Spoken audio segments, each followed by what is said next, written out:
Okay, so let's get started and let's talk, I guess, Raw, I guess. So,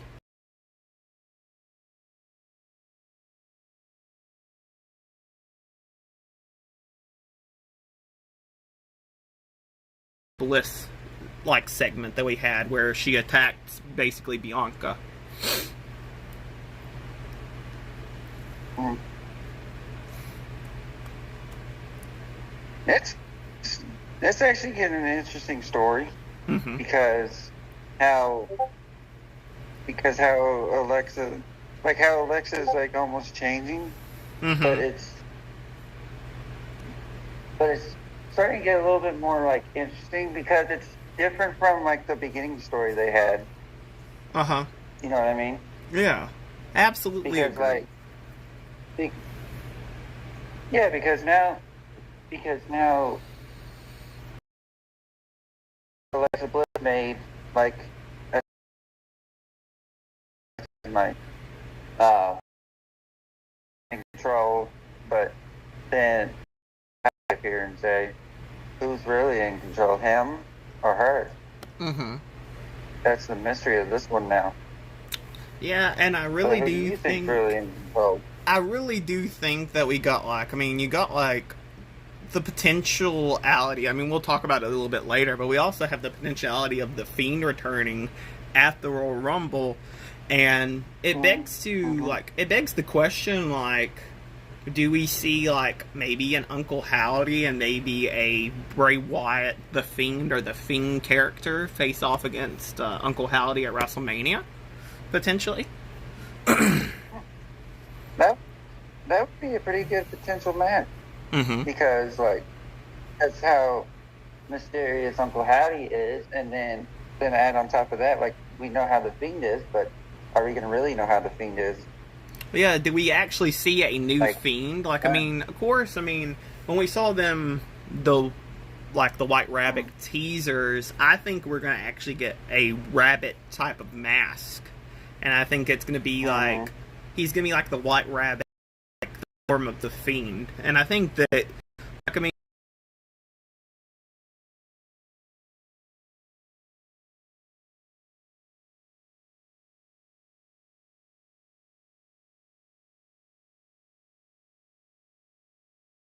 in the podcast so far, and we're so again on Raw, I think we also had, like, I'm not mistaken, I probably am because I didn't get to watch all of Raw, but I think we did have a Bloodline segment, didn't we?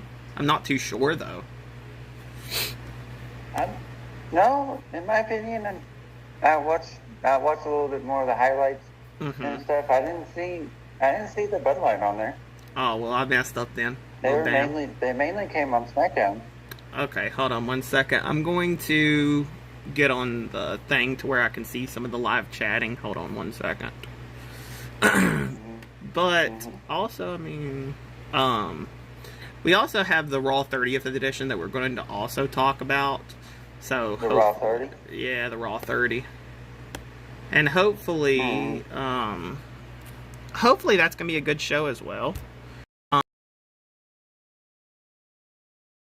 also to talk even after that, we also got the Vengeance Day pay per view that's supposed to happen today. I'm pretty sure.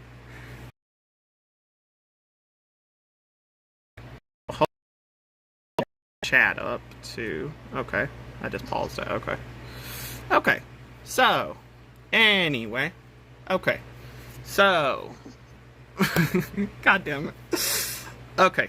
So, now, let's talk about, like, some of the NXT stuff as well. Also, unfortunately, we do have something to announce. If you guys have not heard, unfortunately, Jay Briscoe did pass away. I really don't have much to say about Jay Briscoe because I didn't get to watch his work, and probably you as well, Colby.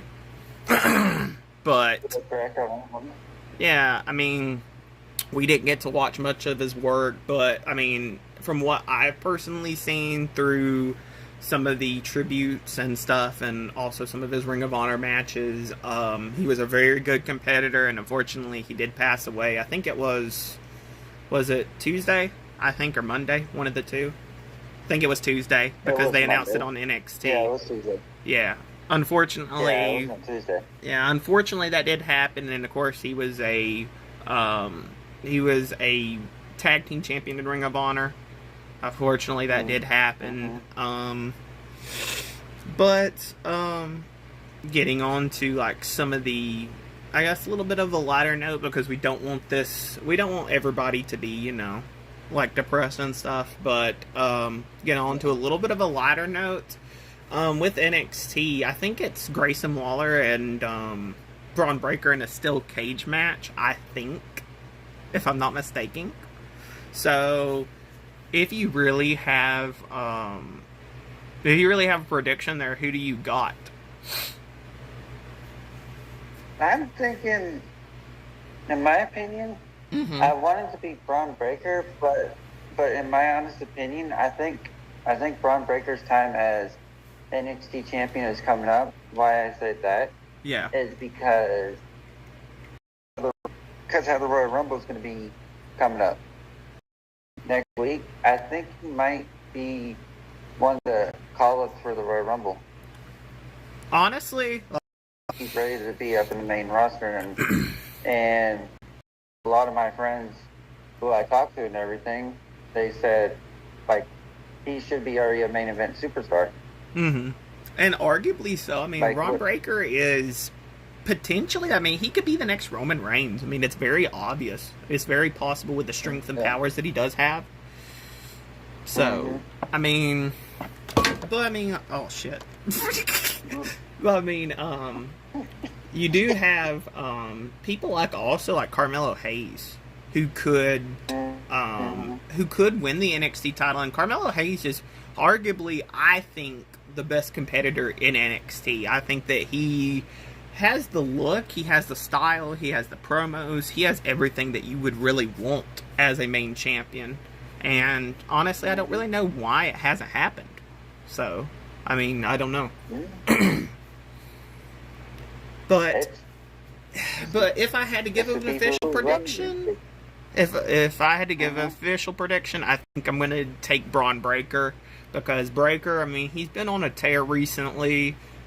He's defeated pretty much some of the best NXT superstars, probably of all time. I mean, well, not of all time, but like in the current NXT, like he defeated some of the best. I mean, the very best. And I think Carmelo Hayes is going to be the next person to very well defeat Braun Breaker. Because I mean, you also have Trick Williams at ringside. I don't think that Braun has actually really prepared for some kind of style. Personally, to me, it should have been Joe Gacy, but I mean, we don't really get what we want around here, so. Yeah. But, I mean, like, for like NXT, I mean, like, I think we also have to talk about the Roxanne, Perez, and Gigi and JC.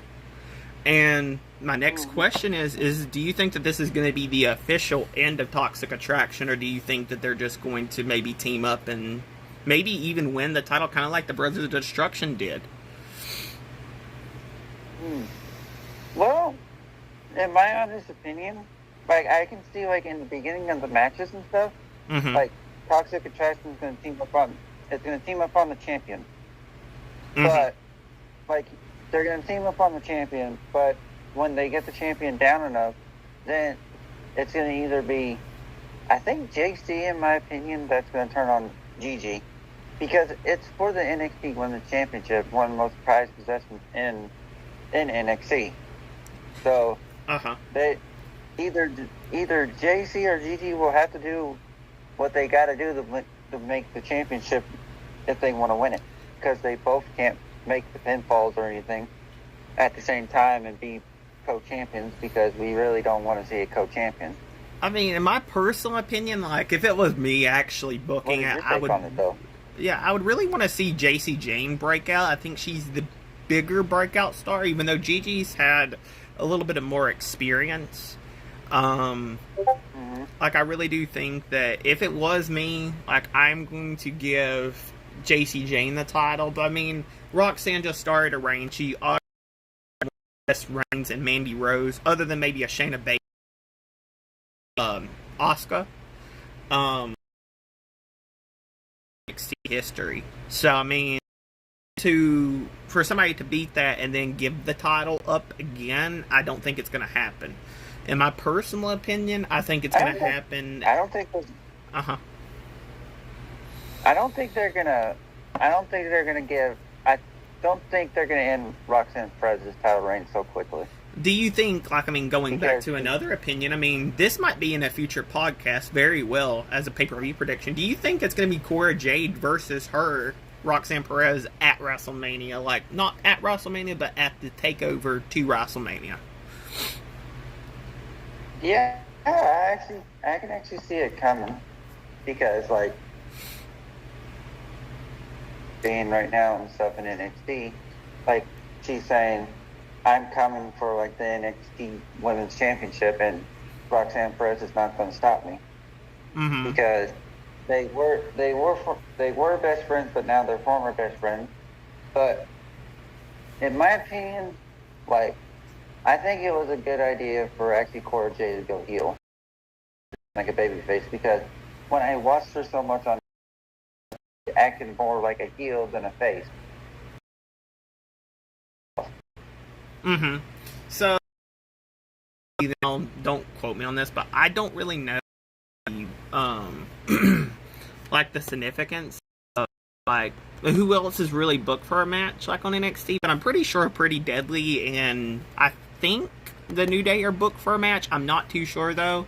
Don't quote me on it, but I'm pretty sure that is it. I don't really have the match card pulled up. I'm kind of.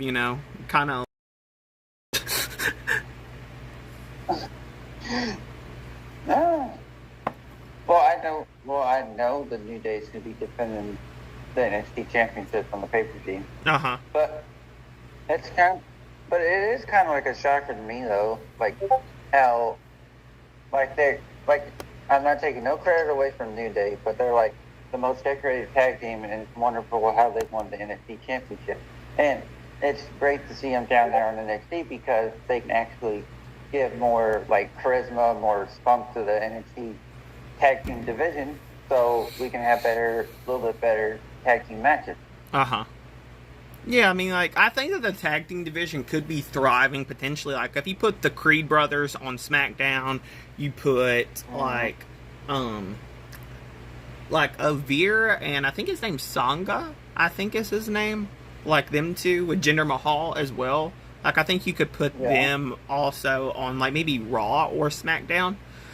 And I think maybe you could downgrade. I mean, I wouldn't consider a downgrade, but I would put Omos on NXT, because Omos could be, probably one of the biggest forces to actually take Braun Breaker's title. But, I mean, if Hayes is going to do it, farewell. But...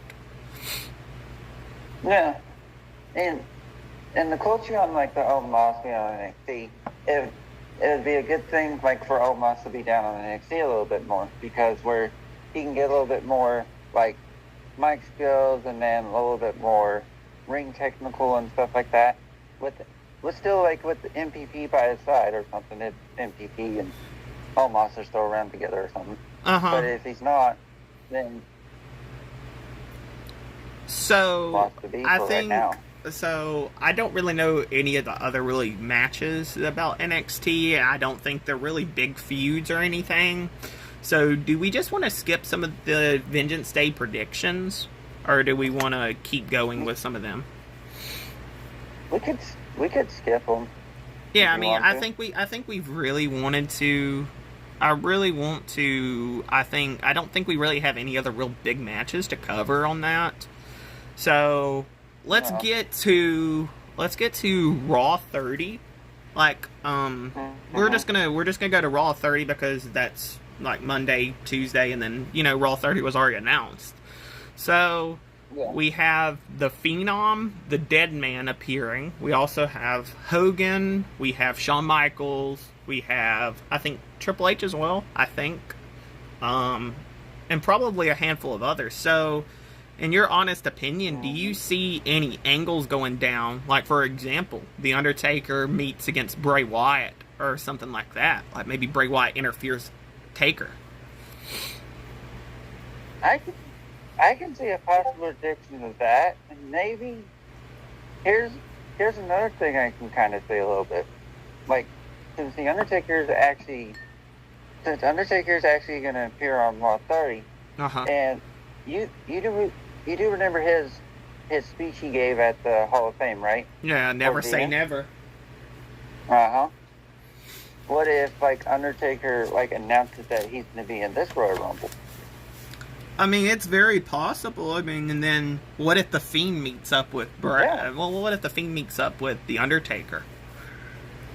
Like, I think that's very possible. I mean, getting to that, like, we also, like, I mean, do you see maybe Hogan getting assaulted by some Shawn Michaels? I mean, personally, what I would like to see is maybe you see Michaels, or even AJ Styles. Preferably AJ Styles is okay. I don't know if he is or not. But I think AJ Styles and Shawn Michaels face to face would be cool as fuck. And then somebody actually said, what if Uncle Howdy and Taker clashes? That would be very interesting. Very interesting. Because and they said it would also be like an interesting match between them two, Shawn Michaels and AJ Styles. Yeah, AJ Styles and Shawn Michaels, I think, personally should have been booked for the Royal Rumble back in 2017 or 2016, whenever that Rumble was in Dallas or something. I think that should have been booked right there for the WWE title.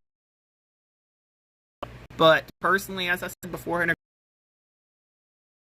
Shawn was in a street fight,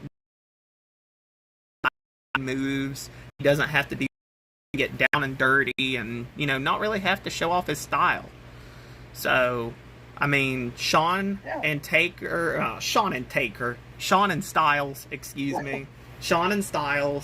them two would, like, literally steal the show. I mean, it doesn't have to be for a title. Oh, yeah. Just like The Rock and Roman, it doesn't have to be for the title. But, I mean, like, you can still book a big dream match without having to have a title booked into it. But also getting to Raw 30, we are seeing the Usos face off against, I think it's the Judgment Day. The Judgment Day for the Raw Tag Team titles. I mean, now we have to talk about the Usos splitting up the tag team titles. That begs the question, does Roman do that eventually, breaking up both titles? I have an honest, I have the feeling that it's gonna happen sooner or later, because now they're at the tag team titles by themselves, because on Raw, when Judgment Day and the Usos came face to face and everything, if they heard the commentator, they said the Usos are going to defend the Raw tag team titles against the Judgment Day. So, I knew it was coming sooner or later, because a lot of the fans, and myself, and probably you as well, have been wanting to see the titles be defended by themselves instead of being combined, have separate champions. I mean, also to really for a big prime example is how Roman's the undisputed WWE Universal Champion, right? Yeah. He rarely shows up on Raw. Yeah. He's more on SmackDown. So it's Raw doesn't have a main champion or anything. Absolutely. So they basically need to split up those titles and have somebody from Raw dethrone Roman Reigns. And everything. But who would you think would be the person from Raw to dethrone Roman? To make it a potential, for them to claim the WWE Championship. I mean, honestly, if I had to pick somebody currently right now, Monday Night Raw, it's definitely Cody Rhodes to win the WWE title. It's definitely Cody Rhodes. And I don't think that there's another person other than maybe Seth Rollins. And Seth is really great.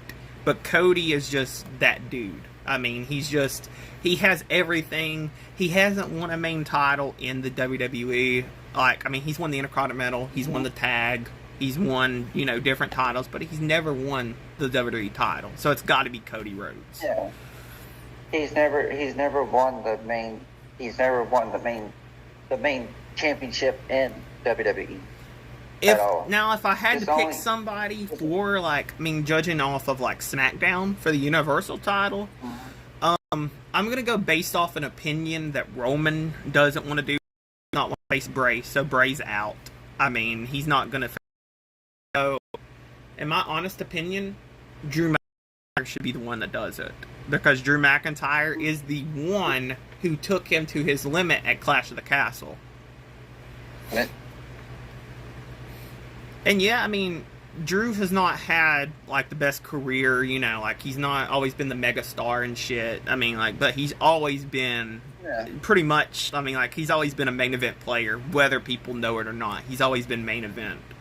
Yeah. And, like, honestly... And, like how you said, Drew McIntyre, right? Yeah. I kind of see, like maybe 3. Yeah, you could I mean, there's 3 probably superstars on SmackDown that you could probably really give it to. Yeah. Like Drew McIntyre for.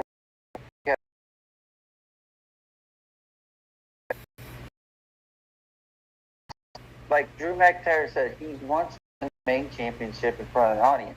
Yeah. He's thrown Brock Lesnar at a WrestleMania, but it was not in front of people. So, like, that's not him realizing his dream and everything. But, and then another one that could have potential of dethrowing Roman for the Universal Championship is Kevin Owens.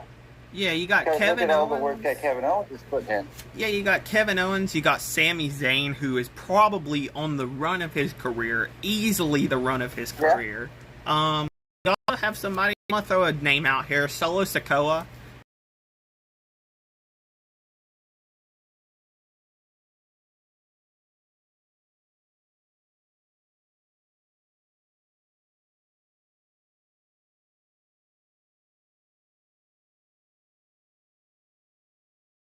Saying Cross is a great option. The only issue I would have with Cross holding the main title is I think you could work a few programs with him that would be pretty interesting. Bray Wyatt, number 1, easily. If you do a draft, I think Randy Orton would be another great option. Judging Randy Orton does not have to retire. Judging Randy does not have to retire. Also, another program that I'd like to see with Cross, Edge, easily. Oh yeah.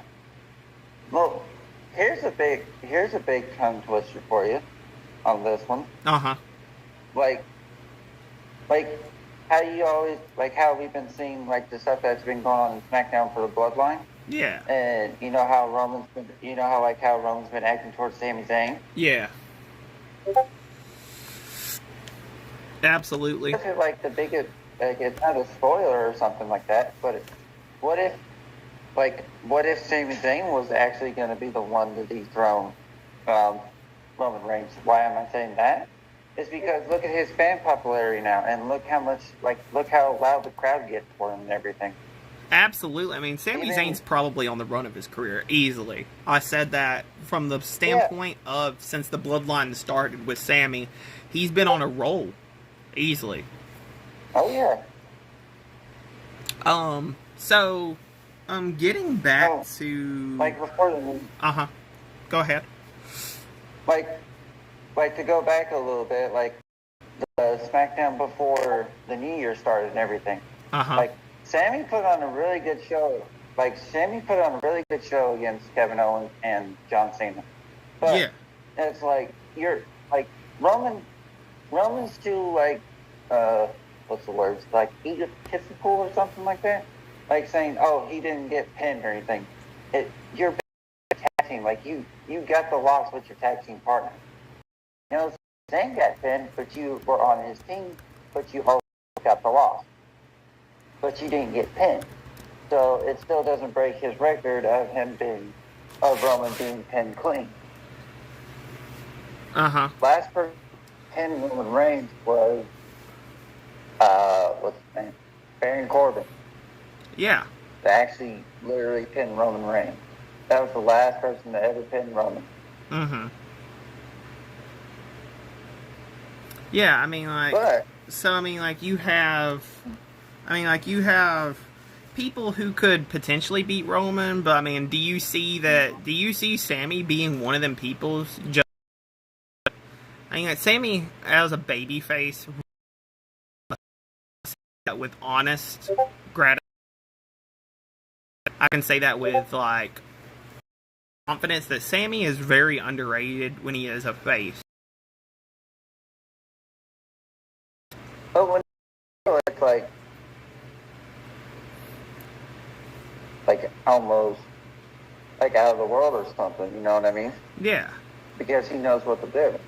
Uh-huh. And then then to go back on something that you said about something, like, you know how, like you said, Seth Rollins would be a potential candidate to dethrone Roman for the WWE Championship? Yeah. You know what I mean? Yeah. I mean, like... Well, I can agree with that because do you remember the last we had where it was Roman versus Seth?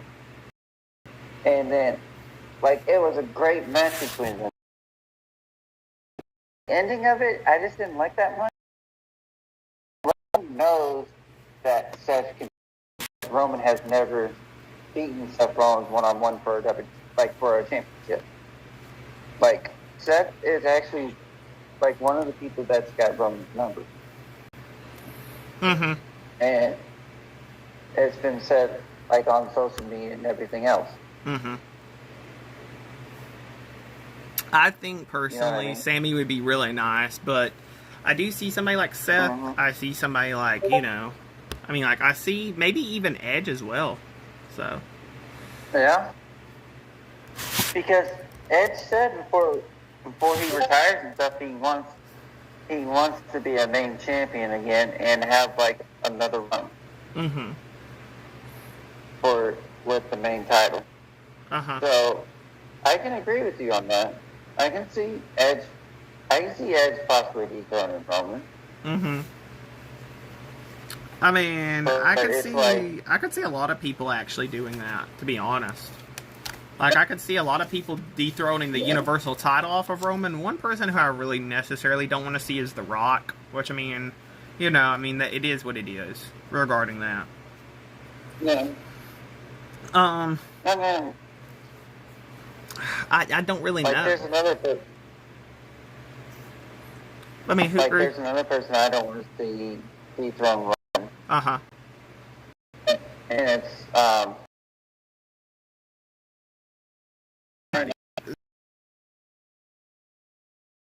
that, you know, isn't that to me, at least. I mean, it could be other people, they love him. Let me ask you this question. Do you think The Rock is like The Rock is like somebody like WWE goes to when they're tired of somebody like holding the championship for too long? They say, "Hey, can you come back to Wayne and dethrone this guy?" And I think just personally, you know what I mean? just think personally, between, like, it's between two people for that calling, like, or maybe even three. One of them is retired right now, and I think one was Triple H. I think he was always called to, if somebody wasn't going over well with the crowd, he would go ahead and do his thing. And then another one is John Cena. John Cena was somebody who has called, and, you know, I mean, he was always called upon to end other people's title reigns, which necessarily isn't bad, necessarily not good either. Like a bad thing. Yeah, and then the third one is The Rock, as you said. I mean, he is one person who, I mean, like, you look at CM Punk, I mean, you cannot deny CM Punk was one of the issues there. I mean, that was a big issue, that he was the one to defeat CM Punk. Personally, what I would have done I mean, one person that I would have had, like, it would have been really cool, is The Undertaker versus CM Punk, WWE title on the line, main event of WrestleMania. I mean, that would have been genius to me.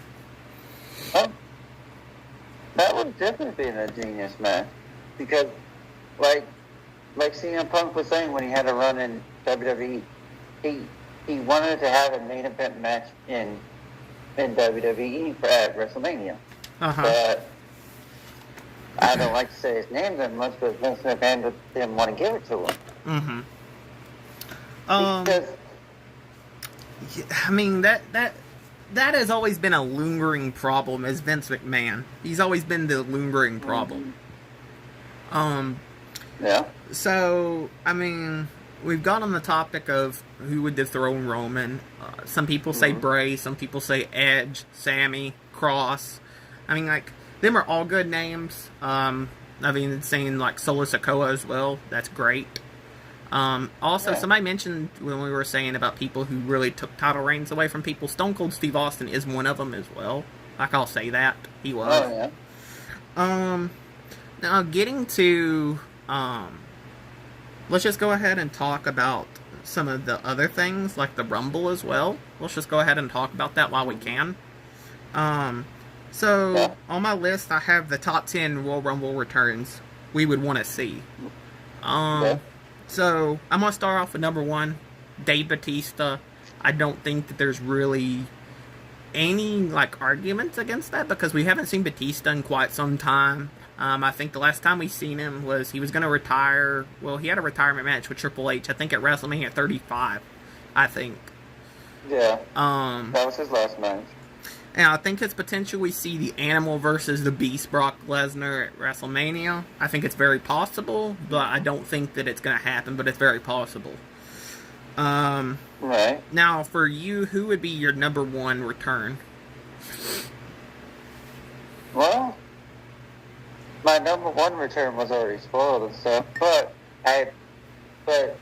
it was Cody Rhodes, but I do have another one that could be like right now. Because he's been out with an injury right now, but I can see him returning at the Royal Rumble, and it's AJ Styles. AJ Styles very well could return. I really want to see that. I really want to see AJ return again. I know he's been out for maybe a month and a half or 2 months, maybe 3. Yeah. I'd like to see AJ return in the Rumble. Another one that I think would be a surprise for me would be my number 2, Mr. Kennedy. I know that's a very controversial pick, but Mr. Kennedy was always a good heel. So I mean, I think him maybe getting eliminated in a few seconds or something would be just funny as hell. Like, honestly. And Mr. Kennedy would be kind of like not like a spot for like a laugh or something, but it just would be kind of funny to see Mr. Kennedy again. Yeah. And then another one of my predictions to return in the Rumble is Edge. Yes. I really do come back in the Royal Rumble again. Yeah, I really do think we see the Rated R Superstar. If not, like, I mean, I have some of the Royal Rumble match card wrote down, and again, all this will not be accurate because all of it has not been announced, but we will, we'll get to it a little bit later, like probably in the next episode of the podcast of our full Royal Rumble predictions. But for now, like, another return that I'd really like to see, I think we've seen it a few times in the Rumble, is Caribbean Cool Carlito. I mean, Carlito would be okay for a spot in a match, but again, you're taking away from some of them 30 people of the surprise appearances and shit. Like, I really do think that, like, some of these surprises need to be people who are actually going to be in the company for a while, if that makes any sense. Yeah. One of my other surprise returns. It's just like a distinctive feeling I have. And it's gonna be like the Undertaker. I do think you're gonna get an appearance from the dead, man. I mean, come on now. Yeah. Because at the end of his Hall of Fame, he put back on the hat, and then he said, "Never say never." It's been stuck in my head for so long, like. Yeah. It's been stuck in my head and everything, like I'm saying. So, we got we got that. We got that, and then we got, I mean, the potential of The Undertaker, Batista. You also got, I mean, the potential, I mean, you're going to see Cody, but then I'm going to counter a question with you. So with Cody being said, do you think them announcing Cody is actually going to be for them to get behind the other person going to be in the match? Like the other big surprise? Like maybe The Rock? Yeah. I think that maybe they're going to do a Daniel Bryan back in 2015 when you had Roman Reigns win the Royal Rumble. And I think that you're going to see like, oh yeah, we wanted Bryan to win, but also like Roman, we're trying to get somebody behind Roman. And as you know, the Philly crowd was just not fucking having it. They booed the shit out of him. And, you know, I mean, it's just that. So. So, I mean, do you... I do. Yeah. Like, do you think that Cody's is going to be like that? Like, it's going to be kind of like, you know, Cody's return's major, but at the same time, he's going to get eliminated at the end of the day, and then there's going to be this major-ass return that gets people more hyped. I can kind of see that coming, but in my honest opinion, I feel like it's going to be Cody Rhodes that's going to win the Royal Rumble. I really think that he should, because, I mean, like, you see The Rock, and you see him, and he's not there half the time. He's not. Yeah. So, like, really why? So, like, why even introduce him into the match in the first place? So, I mean, like, that would be the counter and saying why have The Undertaker in the match. But, I mean, it's in Texas. I mean, why would you not have The Undertaker? Right. And then why would... And to go on with that one, right? Why wouldn't you have Shawn Michaels in the Royal Rumble? Yeah, I mean, Shawn Michaels could very well be in the Royal Rumble, and my dream elimination to eliminate him would actually either be AJ or Johnny Gargano. Gargano is the one who was raised up with Shawn Michaels as a kid. He got to watch him, and that's really what he was basing his performances off of, was Shawn Michaels. And then another return I really think that we're going to see that's kind of an underrated one is Tommaso Ciampa. We haven't heard from him from quite some time, and I really do think Tommaso Ciampa might be another person that we really do get to see. That would be interesting to see him back again. Yeah, I mean, Ciampa's been out for quite some time with, I think, a neck injury or a back injury, one of the two. I think it was the back. Yeah. I mean, that would be kind of like a... I'm not going to say it would be as big as Shane's return from an injury, but I would say it would be kind of decent because, I mean, Ciampa's been out for a while. Oh, yeah. And then, like, I know we're talking about returns, but I feel like there's going to be like a surprise entry. You think there's going to be a surprise debut as well? Like a call-up? Oh, yeah. Oh, okay. Well, that too, or there's going to be somebody new that's signed to WWE and they make their debut in the Royal Rumble, kind of like AJ Styles did. Because, like, I can see like one person, because I've read around and stuff, like, almost up, and he's talking about like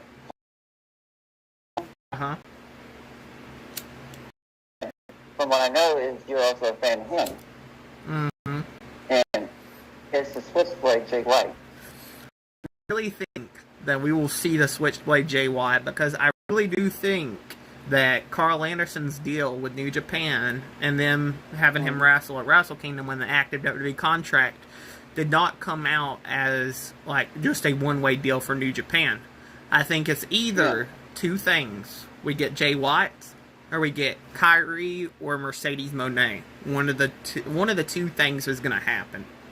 And I would really lean more towards Jay White because, as I said in the previous podcast before, if you guys have listened to it, I said that AJ Styles and Jay White would be that would be a fantastic match. AJ Styles and Jay White, one-on-one at WrestleMania.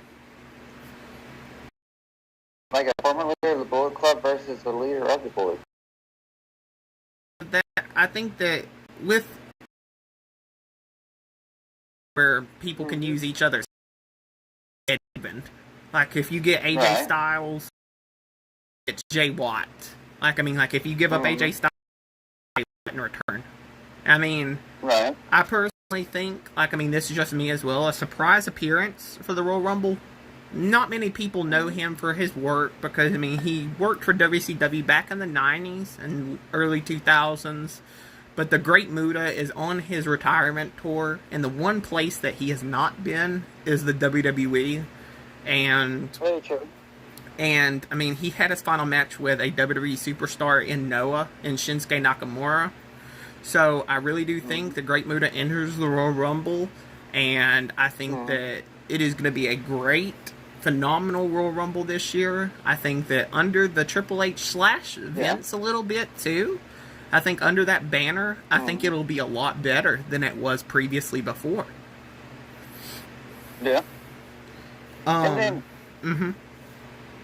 then here's another surprise entry that I have. Well, not like a surprise entry, but it would be like both, like a return and a surprise entry. Yeah. Like John Cena returning after Royal Rumble again. Like to give him another match for 2023. Yeah, I mean, John Cena, he could get his match done for 2023 pretty much and continue other content.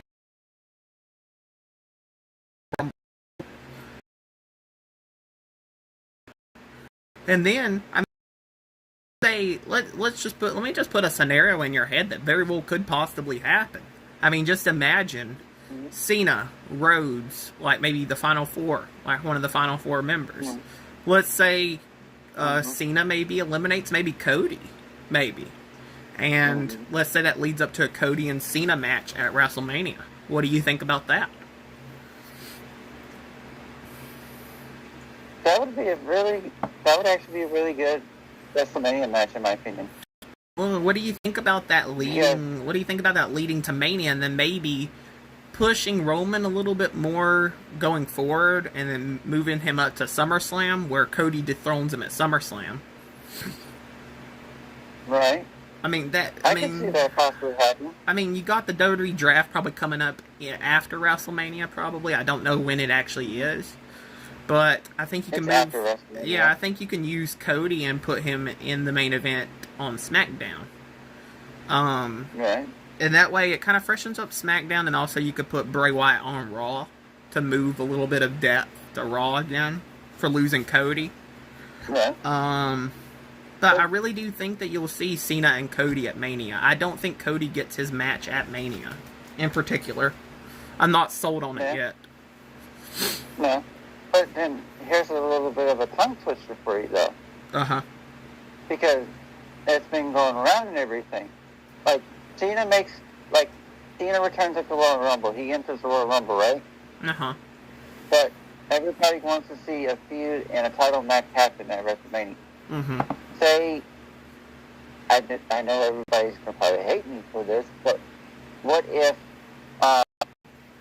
Theory eliminates Cena from the Rumble to get Cena's attention? Because Theory's been saying he wants a match, like a single one-on-one match with John Cena. And he said he'll put his United States Championship on the line. Yeah.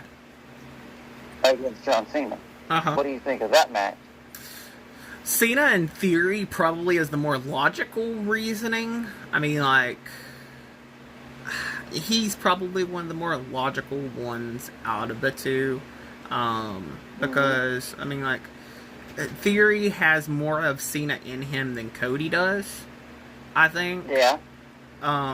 Because, like, to be honest with you, and you can quote me on this too, like, Theory kind of has, like the cocky side of, like, the John Cena from Ruthless Aggression. Yeah, absolutely. I mean, that's why when people compare them, I mean, I think it's it. People were also saying stuff about Logan Paul as well. Logan Paul, I don't know. I remember I thought he tore his ACL and meniscus and stuff, and I think he was going to be out for, like, 9 months? He did. Yeah, so, I mean, like, I don't think that he's going to be able to.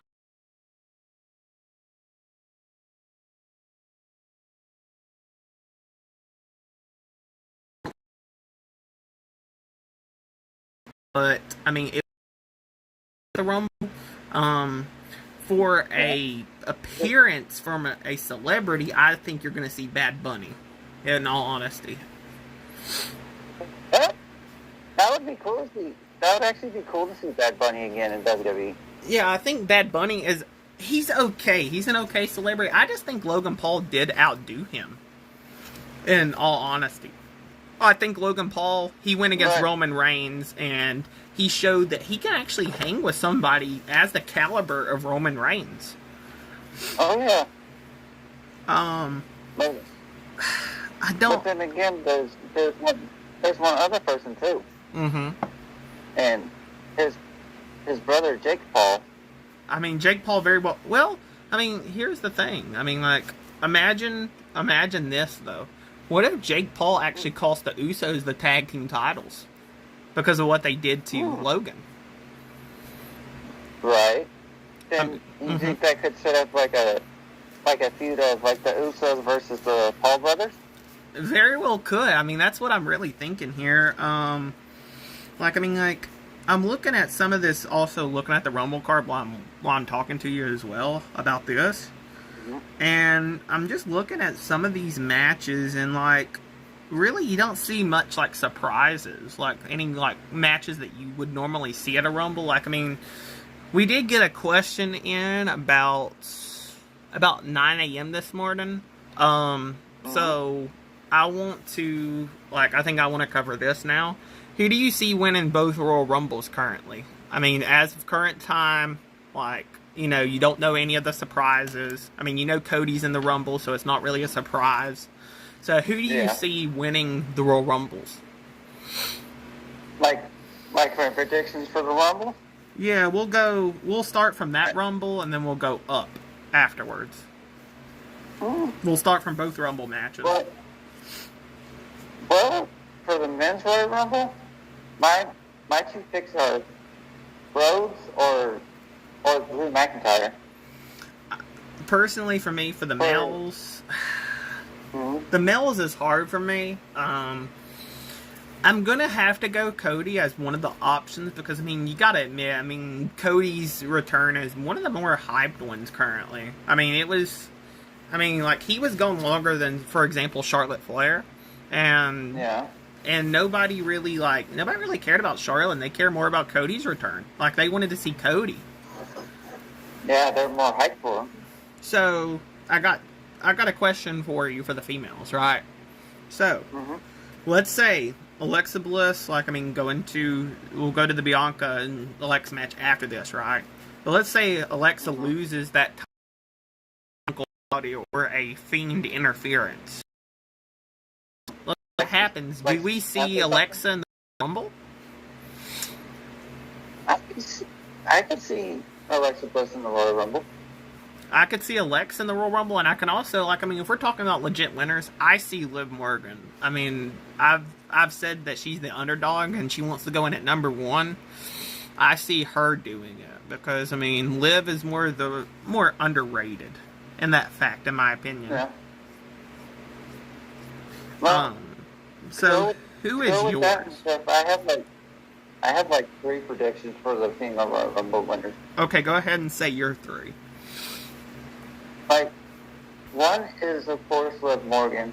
2, I could see maybe possibly Becky Lynch winning again, but maybe not. Because my third prediction is kind of like an undercard and everything, and people think she might not win it. And it's to go back on the last Rhea Ripley.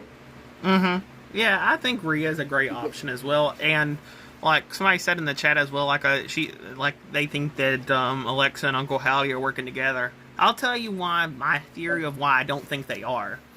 I think maybe Howdy, aka Bray. I don't really know what's going on there, but I'll just say Uncle Howdy because I think it's 2 different personas. So I think Uncle Howdy actually is leading Alexa back into the darkness because of what happened at WrestleMania with the Fiend. I think that she's basically probably going to get tortured in that extent because of what she did to the Fiend back in the day. So that's why I think that 100% that Uncle Howdy's probably going to cost Bliss, in my opinion. Yeah. Because like, to go on with that and stuff, like Uncle Howdy knows everything. Like, didn't Bray say that? Yeah. Yeah. So I think that it's going to be probably a repay of what happened at Mania. Like, I mean, Orton and Wyatt were probably one of the biggest matches on that card. And then when Bray lost, it was kind of like, what the fuck, you know? Yeah. So I think that, like what? Yeah. Yeah, and then, like when the match was over and everything, like, Alexa Bliss and I think, you can quote me on this, and the scene disappeared. Yeah. Like, the lights went out and then they came back on. Yeah. Yeah. So, I think getting to our next prediction, I mean, we've already said the Royal Rumble winners of who we thought. Let's go with Alexa and Bianca. And, like, I mean, going on to the subject, like, I mean, you've had Bianca get attacked probably 2 or 3 weeks in a row, I think.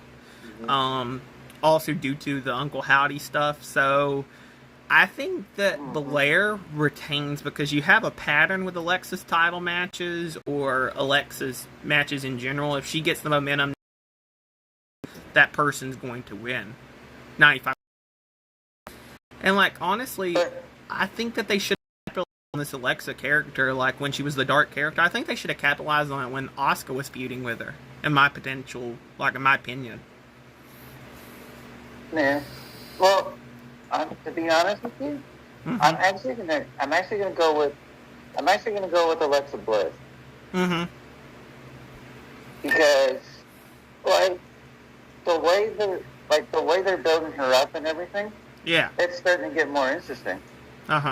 Because, like, she thinks she's in control, but in honest opinion, like, if she, like, you know how, like, she says she's in control? Yeah.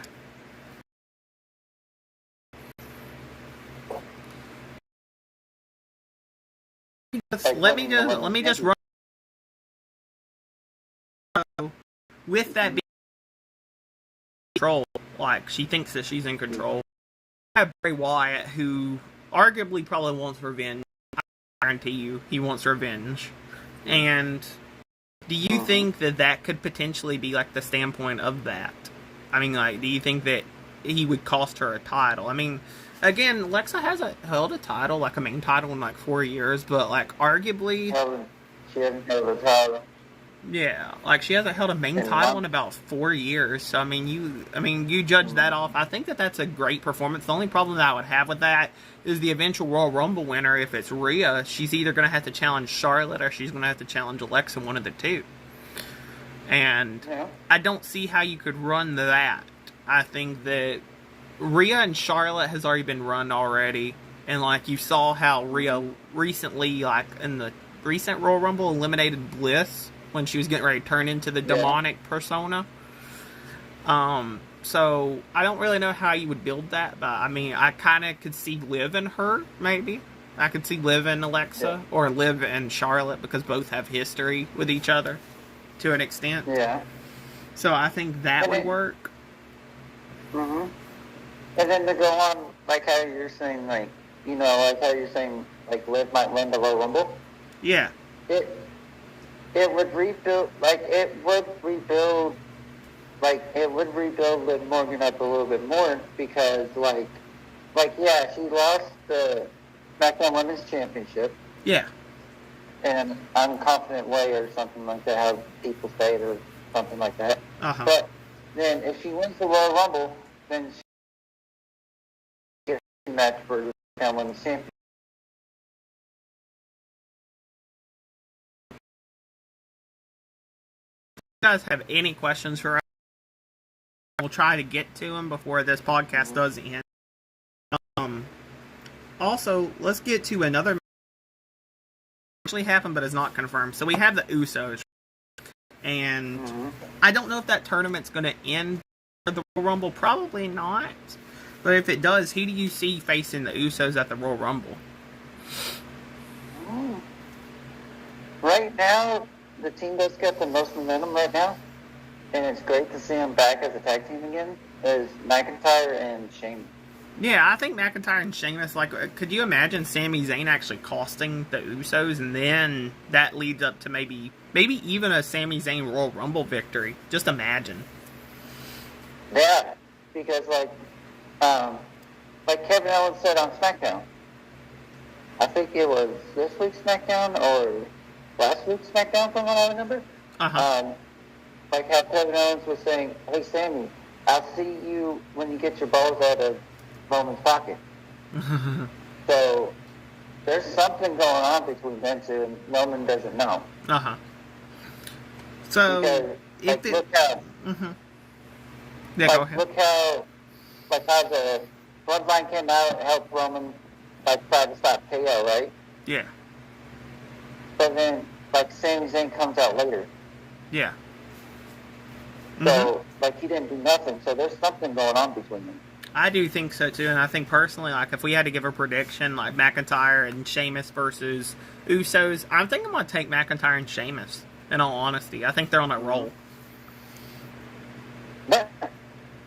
So. And then, yeah, go ahead. Yeah, and then, I know this is going back a little bit on subjects and stuff. Remember how you said like the Royal Rumble returns and stuff? One of the surprise call ups and stuff I can see. It's just he won't be on the main roster yet, but he's like a surprise call up from NXT. It's Joe Gacy. Gacy could very well be one. I mean, very honestly. I mean, I really do think.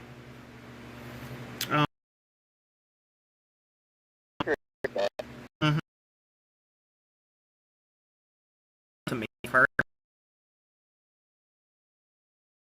Kind of like. Yeah. Just imagine the schism comes up from the main roster or something. With Joe Gacy. And they start a feud with Bray Wyatt. Or here's a little bit more of a twister for you. Say the schism and Joe Gacy come up to the main roster, right? Instead of what if you see Joe Gacy and Bray Wyatt team up? What would you think of that kind of tag team? I mean, it would be interesting. I always thought that, you had everybody, and you had Gacy. Gacy could be Mercy the Buzzard, in my opinion. I think that would be really cool as hell, in all honesty. Yeah. But getting to our next match, I don't know if it's again confirmed. We have probably Charlotte versus Shayna, or Ronda, or Sonya. I don't know which one it's going to be, but I'm leaning more towards Sonya because that's the facts. I mean, Sonya has been feuding with her. So, in all honesty, I think Charlotte definitely wins that match, hands down. I mean, Charlotte definitely wins that match, hands down. Pretty much. Yeah. So, we'll get to potentially another match. Cross and Mysterio potentially might be on the Rumble. I don't know. Again, we don't know yet. But if you had to give an official prediction, who would that be? Cross or Mysterio? Karrion Kross. And most certainly, I don't think it's within question that Cross is probably going to be the one. Yeah. So we'll get to more of the two harder ones on this list. We got LA Knight and Bray. Huh? Can I say another thing? Yeah, go ahead. It's about the women's Royal Rumble. How we were talking about the returners and stuff like that. Oh yeah. I feel like there's going to be a surprise entry. Do you think? Because you know how it's been going around on social media and stuff. Yeah. I feel like Scarlett is going to finally make her debut in the ring in WWE, at the Royal Rumble. That could be very possible. And also, somebody said, what if Charlotte wins and gets confronted by the Women's Royal Rumble winner? It depends on the card and how it's actually like produced. Like, let's say the women's match goes on first, and then Charlotte goes on a little bit later. That potentially could happen. Yeah. But I don't know how that's going to work yet. Usually they do the follow-up show after that, and we'll do like on SmackDown, the Women's Royal Rumble winner or Raw will appear and announce who they're going to challenge and stuff, So, yeah. In all honesty, if it's Liv Morgan, that'd be great. If it's Rhea, I would prefer not it be, because, I mean, unless she's facing maybe a Bianca or something, that would be a really decent match, So, I mean, preferably, I don't want her to go back on the history and stuff, but I don't know. Yeah. So, let's go to one of the other matches that is kind of hard to predict. LA Knight and Bray Wyatt. We don't know necessarily if it's going to be the Fiend, if it's going to be the normal Bray, the Funhouse Bray, the Eater of Worlds Bray. We don't know which one it's going to be. Here's something for you. Uh-huh. What if it's all of them, though? It could be all of the personas massed up into one, maybe. I don't know. I mean, it's very hard to say. Because how Bray was talking about, like, the Wyatt Six, and like he was saying, I'm the Eater World, I am Howdy, I am him. Uh-huh. You know what I mean? I'll take a controversial pick, and if I'm wrong, I'm wrong. So, if the Fiend comes out, I think Bray does. I mean, I think honestly. But, on the other hand, if he doesn't, I'm going to take LA Knight, and I'll tell you why. So, do you remember, like, past 3 weeks ago or 4 weeks ago when Bray was attacked by Uncle Howdy or Uncle Harper or whoever that really was? I think it was Howdy. But remember when he was attacked? Yeah, remember when he was attacked by Uncle Howdy? I think that's going to set up a WrestleMania match between Howdy and The Fiend. And do I think that The Fiend should get beat? Absolutely fucking not. So that's why I think it being the Funhouse Bray, I think that would victory. And honestly,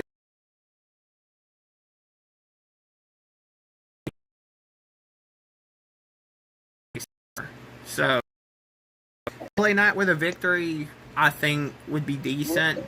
But I'm gonna say Bray if it's the Fiend. If it's not, I'm gonna say LA Knight. I know why you're saying like the Fiend. Uh-huh. Because do you remember during the Firehouse segment and everything? Yeah, the Firefly Funhouse segment, yeah. Yeah, there was a QR code? Yeah. Did you watch it? I didn't actually get to watch it. Can you just explain to some of the viewers what it was? Yeah, and the QR code, like you scan it and you watch it, in the QR code, he said, I believe he said, I'll see you in hell, and let me in. And he said, let me in. So, I mean, it's a very big potential that we will get a new Fiend at the Royal Rumble. It's very, very possible that we get a new Fiend at the Royal Rumble. Yeah. So, I mean, as I said, predict what he is, though. As I said, if he's not the Fiend, LA Knight. I got LA Knight. And the Fiend, Bray Wyatt, definitely. Now, we're going to get to the more controversial probably match that it can only go real at the end, I mean, something might happen. So we got The Rock and Roman Reigns, not The Rock and Roman Reigns, Kevin Owens and Roman, sorry.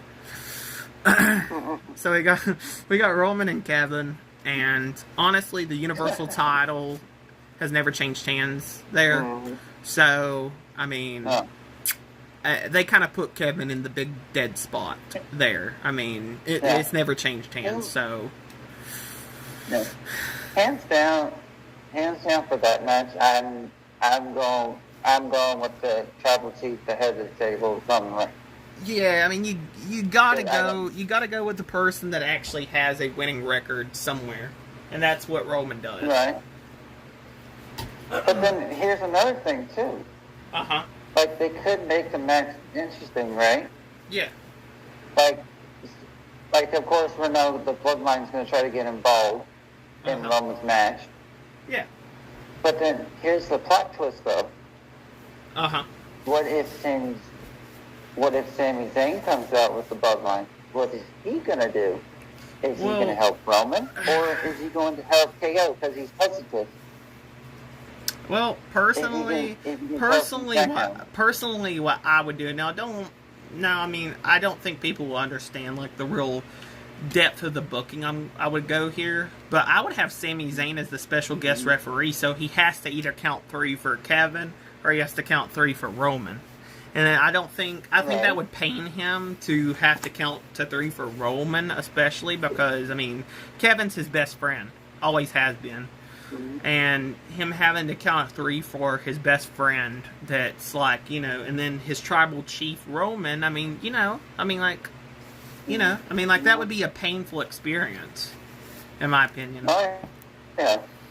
Because then everybody, even Roman, the Bloodline, Heyman, said, now, they'll understand where Sami Zayn's loyalty is. Is it with Kevin Owens, or is it with Roman Reigns? Yeah, and absolutely. Because, I'll go with this. You never Survivor Series War Game.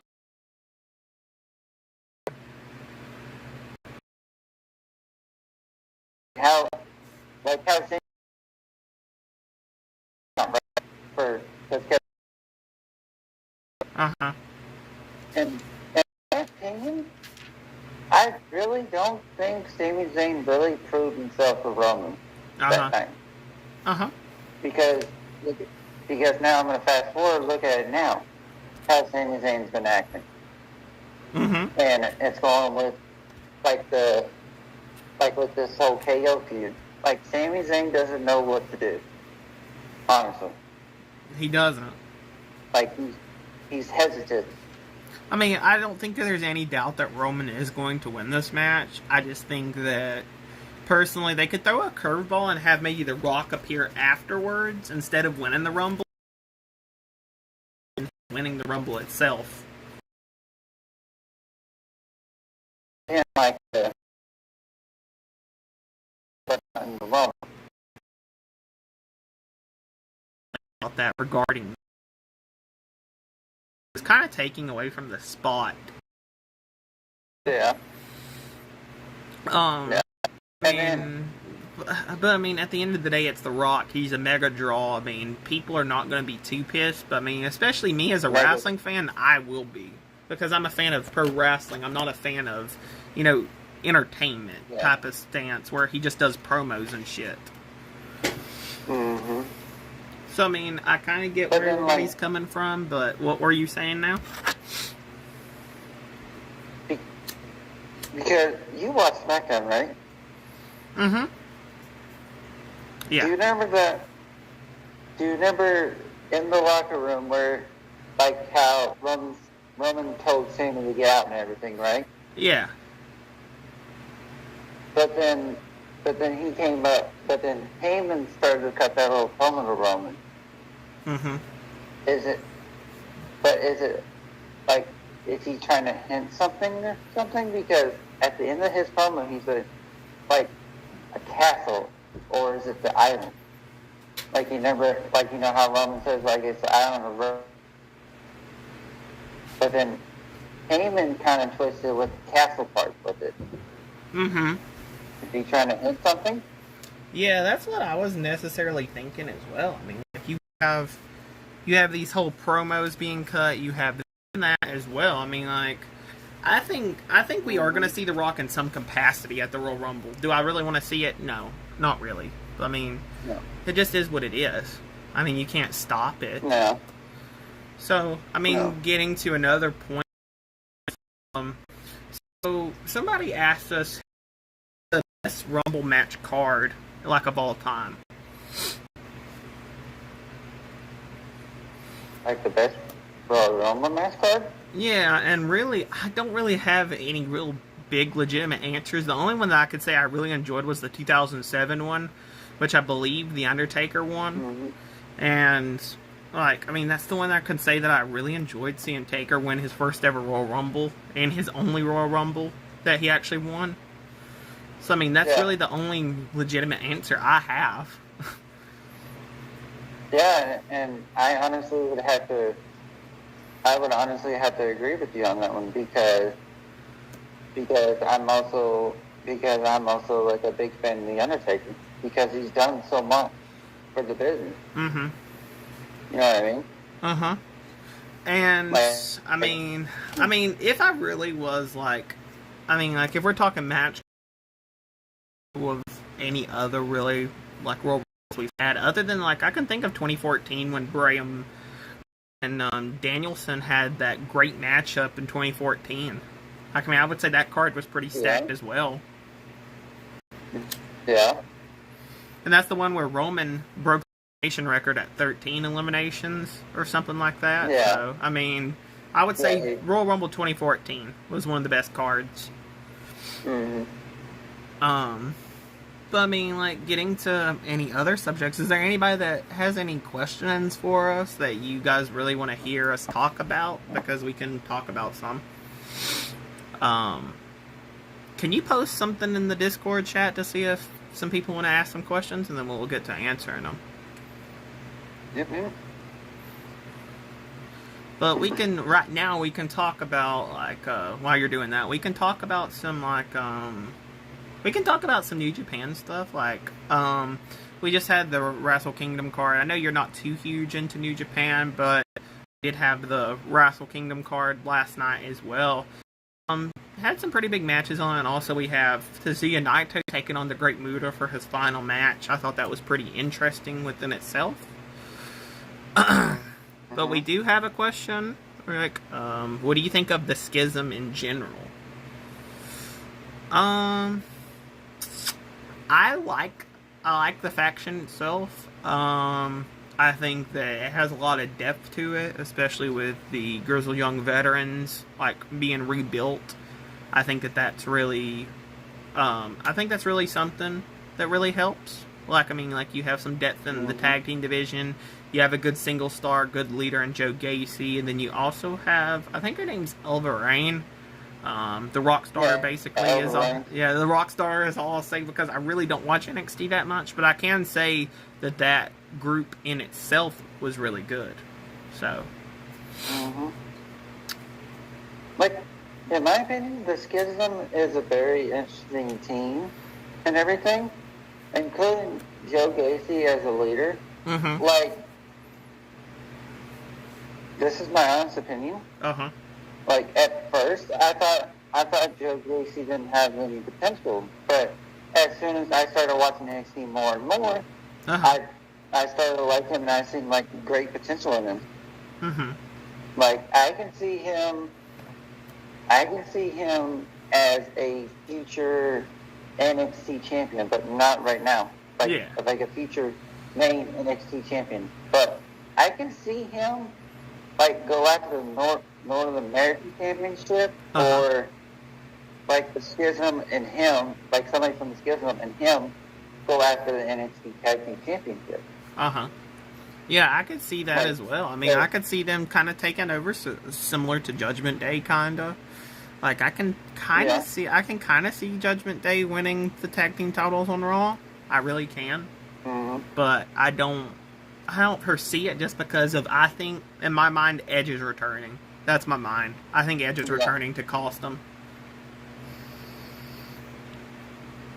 And then he's coming back very, very soon. Yeah, he is. Like, another topic that we can kind of talk about is, like, what would you like to see at WrestleMania? Like, what would be some of the matches you want to see? Like, in your personal opinion. Like, my personal opinion, like, I would like to see some, maybe, like a triple threat tag team match.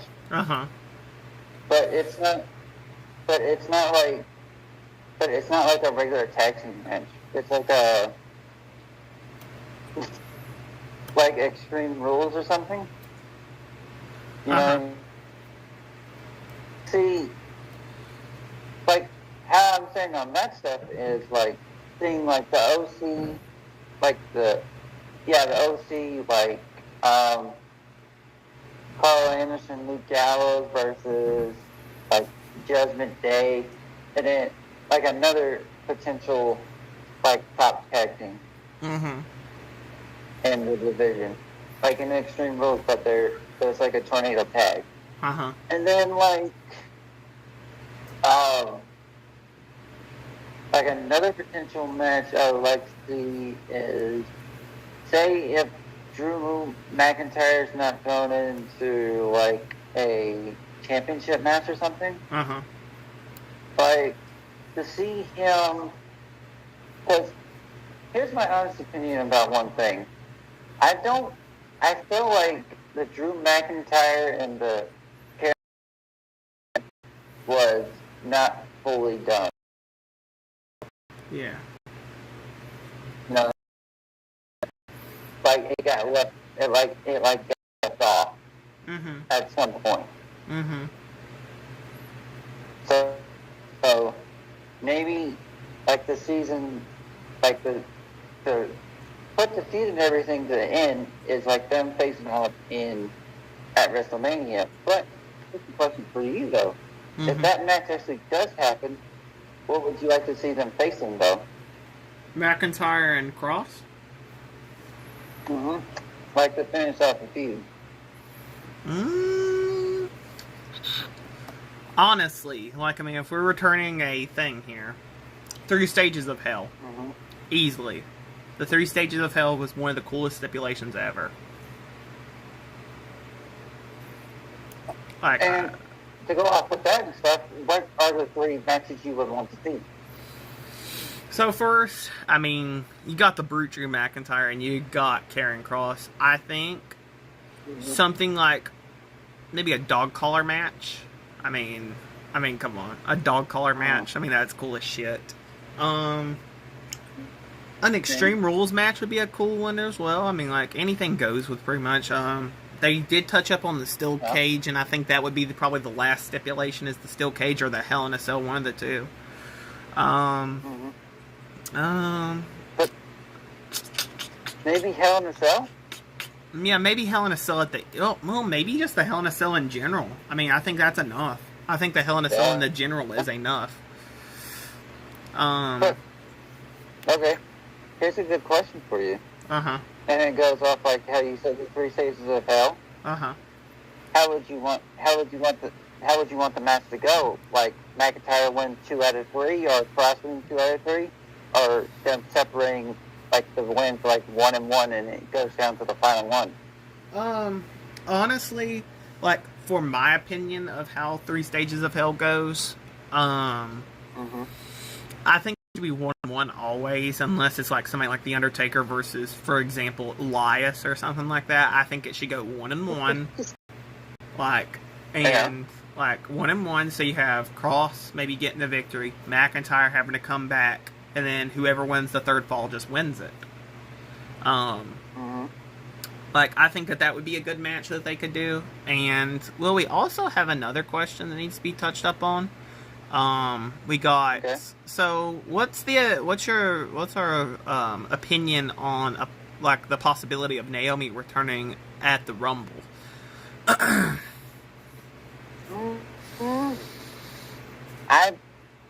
kind of like 50-50 on it. Because, like, I can see her, but then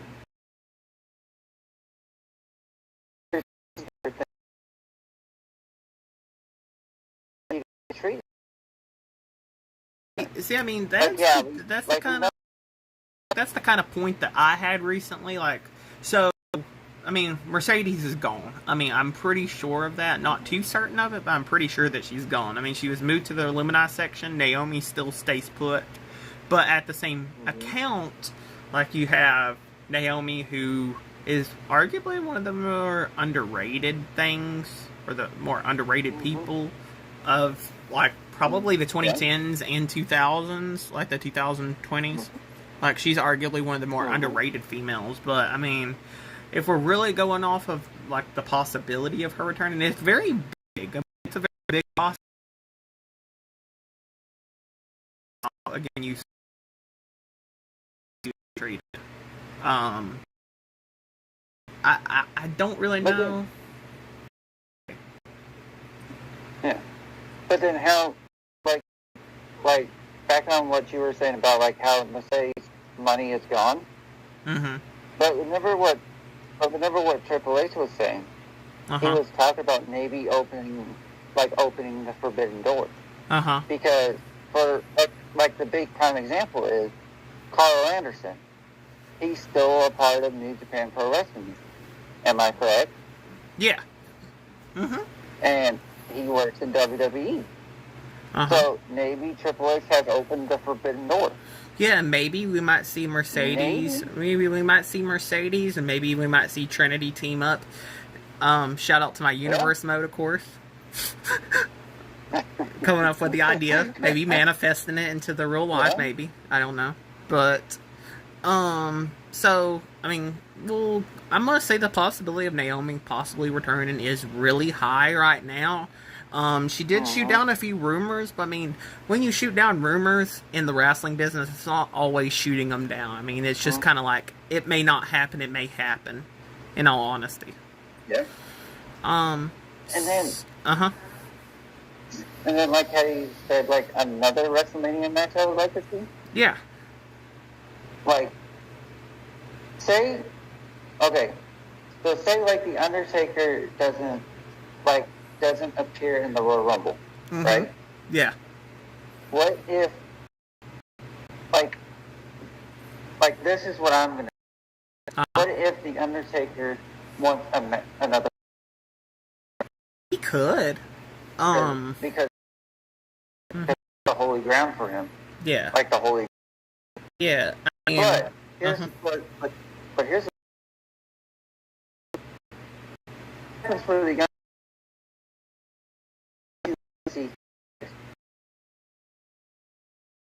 to see Undertaker face. He got big options. I mean, he's already faced AJ Styles. I mean, getting back to the point of, like, you know, like, I mean, if the Karrion Kross feud does not continue, what about Drew McIntyre? McIntyre at the Extreme Rules pay-per-view back in, like, what, 2019? Something like that.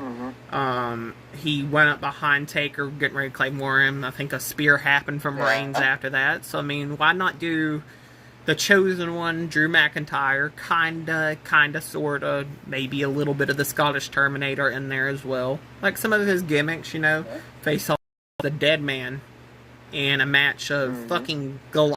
I mean, Taker's tall, Drew's tall, you know. Matches, he's not gonna hurt him. Or to go off with that one, like you were saying. Like Undertaker versus Drew. Yeah. Add a little bit of a mix to it, like a triple threat. Yeah. I mean, Taker doesn't have to do all the work with one person. Versus the Undertaker.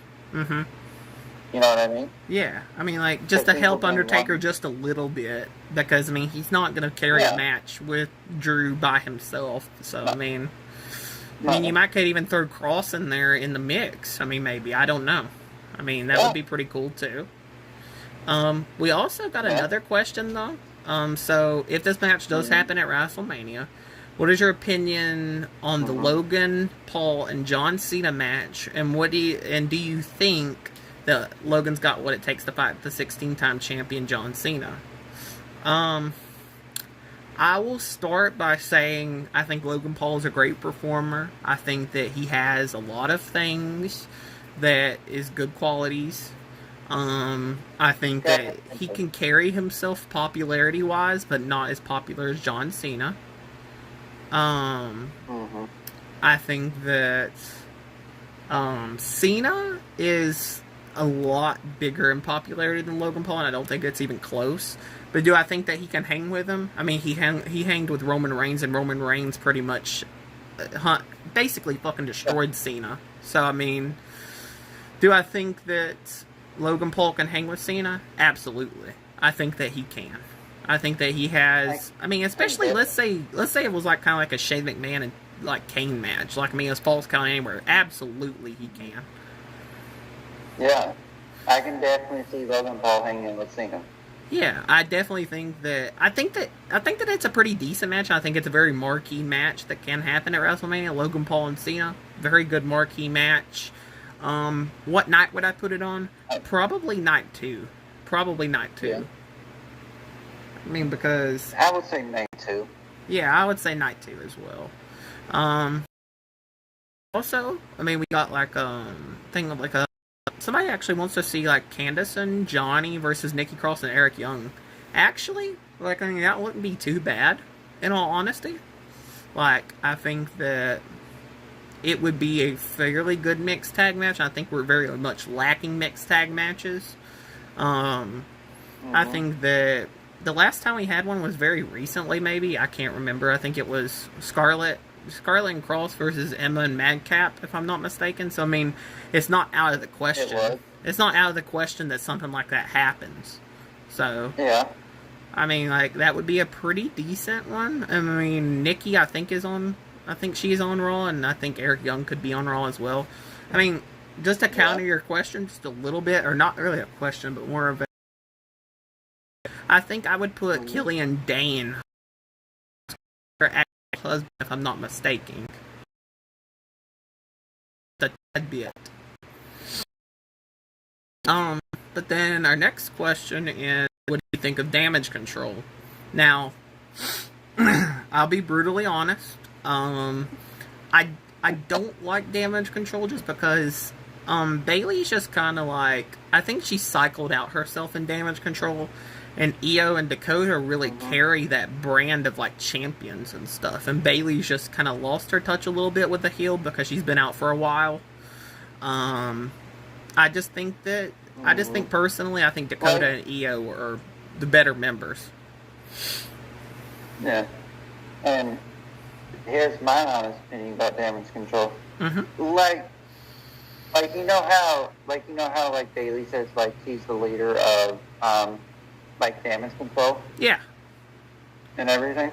Yeah. But in my honest opinion, she really doesn't act like a leader. Yeah. Like the one who I see who has the potential of being the leader, or actually like maybe, like who has potential of being the leader and everything is actually Dakota Kai, because how much energetic she is and how she can cut like the promos and stuff like that. You know what I mean? Yeah. And she's not hesitant on what she's got to say. Yeah. I think that, well, I mean, just to counter, just a tiny bit, I think here's how you could have added a little bit more depth to Damage Control. Just add Candice LeRae as the leader, Dakota, and Io. I think that that's 3 NXT rebels who, like, I mean, Candice did not get the push that she deserved in NXT. And then you got Dakota, who is amazing. Io, who is amazing as well. I mean, I think that's a simple person that you could just add to that group that could take over and do a lot better with the role. And also you could add Indy Hartwell in there as well, and then make maybe a potential mid-card belt for the women's division. Yeah, like another, like, just not like having like the Raw Championship, the SmackDown, and the women's tag team, add like a secondary belt, add like a single belt. Yeah, kind of like the TBS title is for AEW. Yeah. I mean, like, I think that would work out pretty well. And, I mean, we can touch up a little bit on AEW. I didn't get to watch most of it, but we can touch up on that just a little bit as well. So, from what I've seen, like, from my... Huh? I have a good question for you. Yeah, go ahead. I don't mean to go off that one time. You can come back to it. Yeah. Like, it's like a WrestleMania fan, like a WrestleMania fantasy kind of match. Because I honestly don't see Damage Control lasting for very long, right? Yeah. So, like, something happens between them, and, like, they break up, maybe. But, like, Io and Dakota stay friends. but they want nothing to do with Bayley. You know what I mean? Yeah, absolutely. Like, I think that, yeah, I think, like, you could arguably break them up, and, like, I mean, that wasn't no, like, trash talking towards Damage Control at all. Like, I think that they're one member away from actually having a good thing. Like, I think Candice LeRae just replacing Bayley, and I think you got it. I really do. Yeah.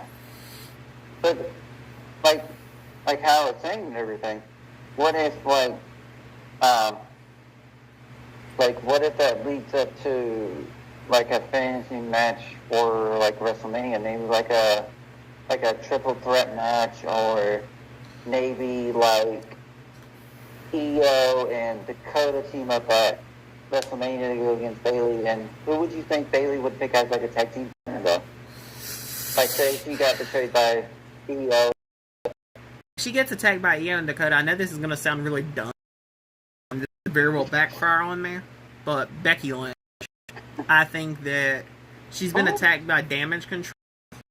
And maybe she sees the sympathy in Bayley's eyes and maybe actually teams up with her. And there you go. You have a tag team of Bayley.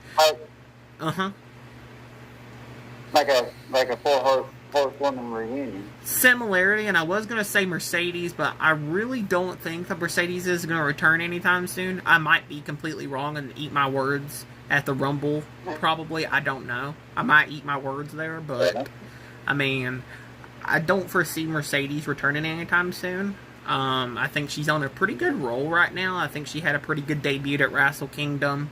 I think everybody was pretty hyped for her. I think the only hype, I think that the hype has died down simply because, I mean, her match is in February, which I think in New Japan's eyes, because they'd have Mercedes wrestle a match a little bit sooner before that. Yeah, before her title match? Yeah, or something to that extent, like have some promos or something regarding that, because, I mean, if you book her, like, I mean, she's already kind of lost momentum to me, like, in my eyes, because she hasn't had any matches, she really hasn't done much, and you really thought that she would maybe be Soraya's surprise partner, but it ended up being Toni Storm. So, I mean, like, you see the disappointments of that, and you kind of were like, why was I watching this in the first place, you know? So, I mean, I don't know. Like, here's a little bit of a touch-up for you.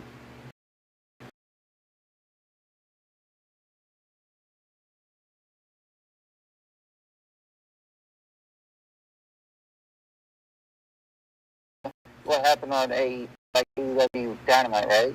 Yeah. Do you think Toni Storm and Saraya are turning heel, or not yet?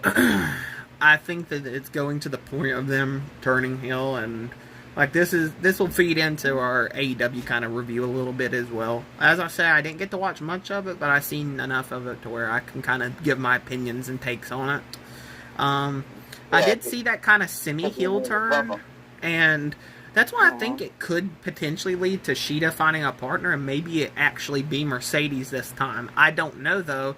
But I will tell you how it doesn't make sense in my eyes, like, of them turning heel. Because you have Britt Baker and Jamie, who they were just facing last week. And they just turn heel out of nowhere, and Jamie and them are heels as well. So, like, now you're stuck with a ton of heels and not enough baby faces to really fit in that narrative. So, in my honest opinion, I just don't think that it's going to work out. Especially with Toni Storm heel, I don't think it's going to work out. But, I mean, I think with Saraya, I think she can do whatever she wants to. Yeah. But, like, to go on with that and stuff, like, what was your honest opinion about the promo they did? I just don't think... before the match and everything. Like, I just don't personally think, like, I mean, especially, like, Hikaru Shida. I mean, like, she is probably one of the best females in that division, if not the top 3 best. Taking out some of the WWE signings that they've done and a few others, like, it kind of, like, I mean, we got another thing, like, saying that, like, the AEW Originals versus WWE Rejects, it seems like, it very little kind of seems like that in my eyes as well. Like, I mean, like, Saraya is a great competitor, don't get me wrong. So is Toni Storm. They're both great in their own right. It just doesn't seem right with them teaming up. And especially Toni as heel. It just... No. Because everybody likes Toni Storm as a face. Everybody loves Toni Storm as a face, and it just isn't right to do so. So, I mean, like, in my opinion, like, I think it's going to lead to Mercedes finally debuting in AEW, and she's going to get a pretty big-ass pop at that. So, I mean, like, going down with the AEW review now, so I think we had the Young Bucks face off against Top Flight, and you had Top Flight actually scoring a victory with the Young Bucks actually wearing a Jay Briscoe band as well. Like, I just don't know. Like, it just kind of seems like they forced a little bit of the Briscoe stuff because, well, also, like, I mean, I'm not saying anything bad about Jay, rest in peace to him. It just seems like they forced it a little bit because they couldn't do a tribute show. Incredibly, like, tiring. You know, the Young Bucks did that tribute because they couldn't to him on TV itself. Because Warner Brothers did not want that to happen, and that's why, personally, I don't really care about Warner Brothers now. Like, I think that was kind of a dick move. But, like, I mean, the man just lost his life. His brother, you know, is still alive, and, you know, I mean, I think that they should have paid tribute to him in a little better fashion. But, I mean, like, I think that the top... how they did for, like, Brody Lee. Yeah, or like Eddie Guerrero, too. Like how they did a whole tribute show regarding that. I think that, like, Briscoe... the Jay Briscoe was, like, one of the legends of Ring of Honor. So, I mean, they could have done a little bit of a show for him or something. Like, I think... I mean, it's like a 2-hour show on AEW Dynamite. Like, why not? I mean, go ahead and do it. And then... if you get heat for it, just get the heat for it. I mean, like, Tony, his problem is he just hasn't grown a pair yet, in my opinion. And, like, I just don't think that he really knows how to stand up. And then we got another thing, like, Saraya shouldn't be healed this quickly. Yeah, I agree. Like, she shouldn't be healed this quickly. I mean, she just... Her turn come, I think, at a thing of, like, you don't see many, like... You don't have many faces, so you might as well, I guess, turn him heel, is the logic of Tony Khan. Which isn't exactly the best logic to do. But, I mean... Like, to go up, like some people are saying and stuff and everything. In my opinion, I don't think Khan really knows how to run the company. Well, I think he knows how to book. It's just the fact that he don't know how to use most of his talents. He knows the basics. Yeah. Like, he knows, like, I mean... he knows how to run the basics and stuff. Just like us, I don't think we'd really know how to fully run a company. It's just we would know how to book most of the matches and stuff. In all honesty. Yeah. Like, we wouldn't know who ought to turn, who heel, who face, at what the right time is to turn them. Like, I think that's one of his problems. He's a pro wrestling fan. He loves the business. It's just the fact that he doesn't know how to book, like, good stuff. Yeah, and he's got two very good, like, he's got two wrestlers on his roster that can help him actually book good matches. And what I'm saying is it's Chris Jericho, and then Jeff Jarrett. Yeah, and you also got people like Dean Malenko, who was arguably one of the best technical wrestlers. You had Arn Anderson, Tully Blanchard. All of them work for you, so put them to use in some sort of span. I mean, also Big Show and Mark Henry, both of them, they work as there as well. Like what Tony Khan needs to do is, like, he needs to bring, like, he needs to have, like, a meeting of, like, all the people who work backstage with him. And then where he can get ideas for matches and stuff. Yeah, you definitely need ideas for matches. I mean, like, honestly, like, I mean, I like MJF as world champion. I like Hater as the women's champion. I like all the AEW originals in gold. At the same time, you need to have somebody like, I mean, for the TNT title, don't have Darby Allin hold it. I mean, he's great. he's great in his own right. I love Darby. Like, but like, come on, man. Like, you could have Samoa Joe hold that for longer. And he was holding both titles looking like a badass. Oh, yeah. And then, like,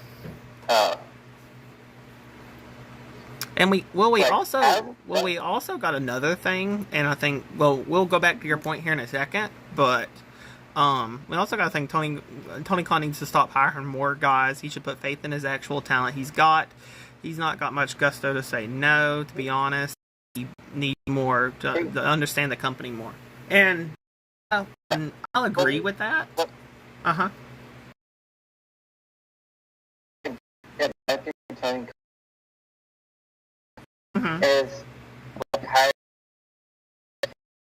superstars that came from WWE, basically. And I mean, necessarily I'll agree, but like, if you have somebody like Mercedes, I would bust out the paycheck just specifically for her. It doesn't matter who else it is. I would just bust out the paycheck for her. Like, I mean, Claudio Castagnoli was a good signing as well. Like, nobody can deny that. And then you had Brody Lee, rest in peace again. Brody Lee was amazing. Chris Jericho. And then like, I can't pick the name. Like, Tony Storm was one of them. Yeah, and I just wanna go out and say it. I mean, if you guys are Saraya fans, I'm one of them myself, but I think that was a very unnecessary signing because you knew that there was tension in between like Mercedes and WWE, and I just would have waited to sign Mercedes rather than sign a potentially injured Saraya when like she maybe gets into the ring with somebody that's not really worked like Tony Storm and all them have. You know what I'm saying? Like, I mean, put her against somebody like Nyla Rose, and I would be afraid of an injury. You know what I'm saying?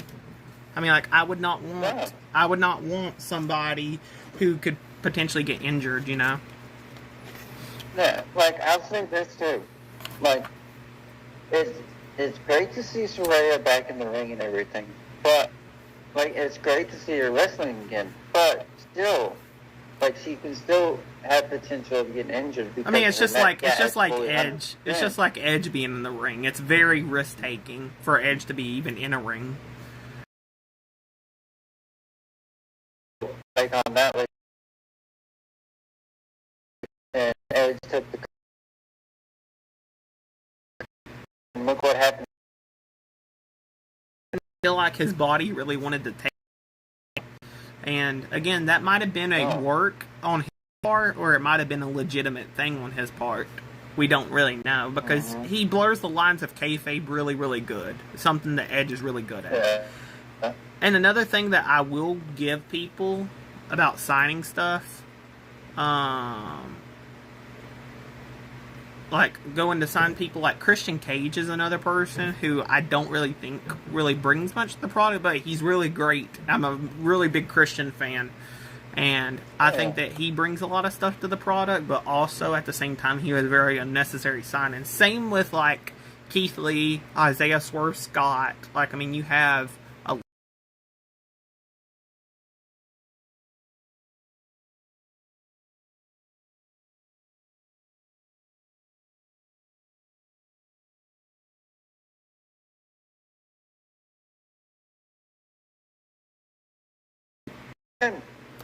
You know something else?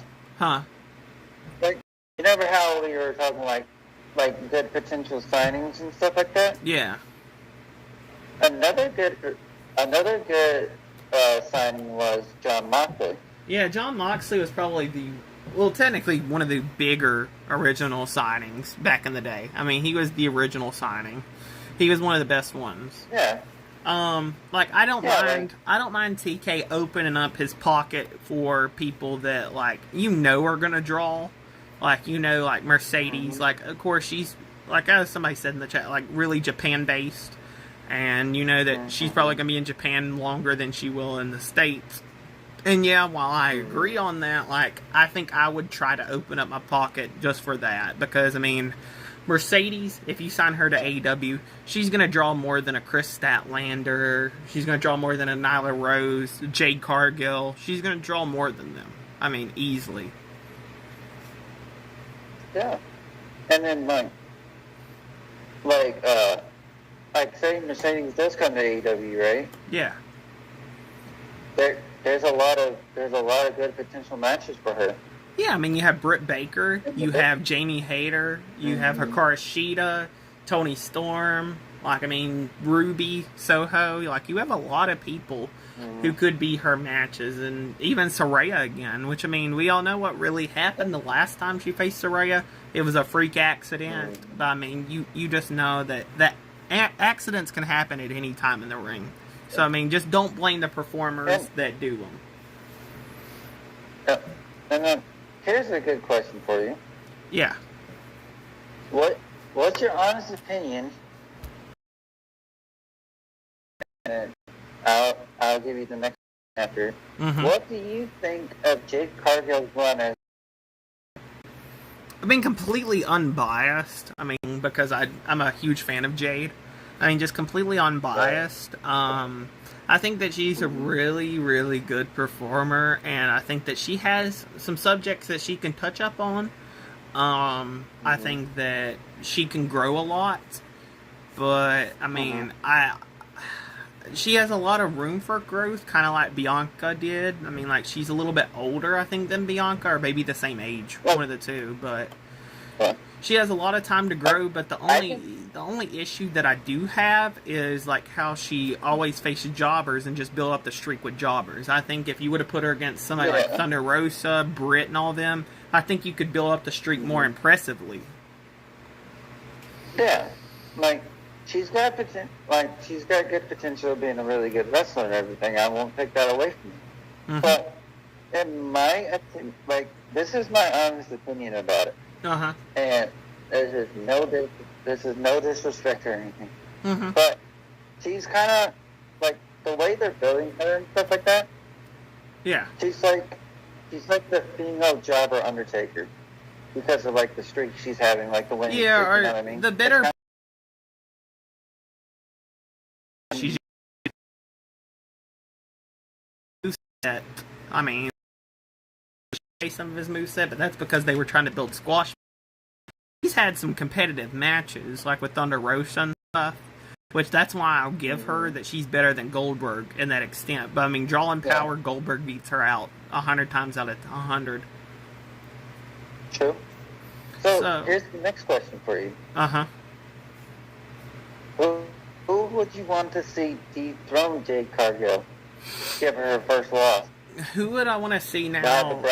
This is very unbiased to an extent, if I'm going unbiased, I'm going Chris Statlander, which this is judging if she's healthy or not. This is very well judging if she's healthy or not. Then my second option would be Mercedes. I think Mercedes, you want to, let's say that she signs. If she doesn't, I will put maybe somebody maybe Anna Jay, or maybe, I don't know, somebody that, Anna's faced her numerous times, but now she has the JSA, so maybe it'd be a little bit different. But, Mercedes would probably help the mid-card a little bit. Then she can raise herself to the main event at that point, which is personally, in my opinion, what I think they should have done with Saraya. Is let her go down to the mid-card first and then build herself up after that. And then, how you mentioned those people, here's one person I thought you might mention. And that's Ruby Soho. Ruby, I will tell you why I didn't say it, just in my personal takes. So Ruby, as soon as she went to AEW, she was in good momentum. She had really good momentum. She was really hot. And then she just died down like the rest of some of the AEW stars that have went over there. For example, a Malachi Black, a Buddy Murphy. Keith Lee, Isaiah Swerve Scott. People like that. People that have had momentum died, I don't think that they can recover. Again, she faced off Jade the first time for the TBS title. Winner takes, the title. And I think Jade, like, I think she was the perfect first champion, even though some might disagree. I think she was the perfect first one because once somebody takes it off of her, it's going to be pretty much of a shock value, if that makes any sense. Oh, yeah, that makes perfect sense. So I think, Chris Statlander winning, I think, would help because it's a non-AEW, like, or non-ex-WWE star, but then Mercedes wins, I think you also the next probably, maybe at least, maybe 2 or 3.